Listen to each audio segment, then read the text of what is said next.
పెద్దలందరికీ నా హృదయపూర్వక నమస్కారాలు.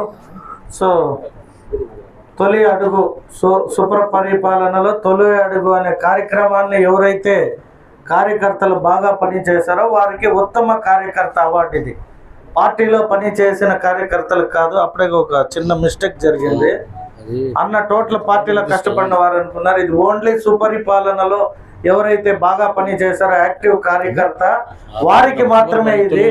కాబట్టి సుపరిపాలన అనేది ఎవరైతే బాగా చేసినారో వారిలో కొందరిని ప్రభుత్వం అంటే పార్టీ గుర్తించి ఉత్తమ కార్యకర్త సర్టిఫికేట్ ఇవ్వడం జరుగుతుంది. కాబట్టి ఇంకా కార్యకర్తలకి అనేక రకాల అవార్డులు రివార్డులు వస్తాయి. మీరు ఎవరేమి బాధపడకూడదు. ఎందుకంటే ఈ సుపరిపాలనలో బాగా పని చేసినారంటే అది యాప్ ద్వారా పార్టీకే పోయింది. కాబట్టి ఇక్కడ ఎవరు రికమెండేషన్ లేకుండా పార్టీ గుర్తించిన వాళ్ళకి మాత్రం అవార్డు వచ్చింది.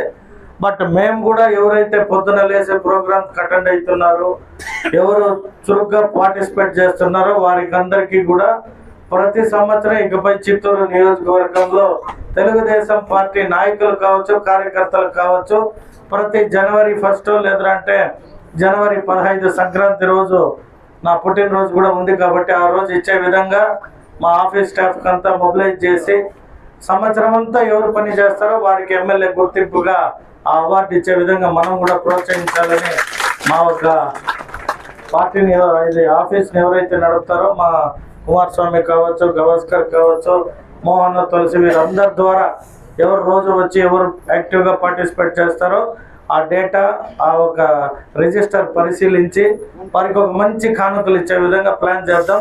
సో ఇది మన పార్టీ ఇచ్చిన మీకు అద్భుతమైన అవకాశం. అంటే పార్టీ కూడా మిమ్మల్ని గుర్తిస్తుంది అంటే మీ పనితనము ఎలా ఉండాలి అని ఇంకా మీకే అర్థమైంటుంది. కాబట్టి ఈ కార్యక్రమాన్ని ప్రారంభించేద్దాం. ఎవరికి రాలేదో వాళ్ళు కష్టపడలేదని కాదు, ఇంకొంచెం కష్టపడితే రేపు సంవత్సరం వారిని పార్టీ గుర్తిస్తుందని తెలియజేసుకుంటూ ఆ కార్యక్రమాన్ని ప్రారంభించాల్సిందిగా నేర్జాక్షులన్ననే కోరుకుంటున్నాను.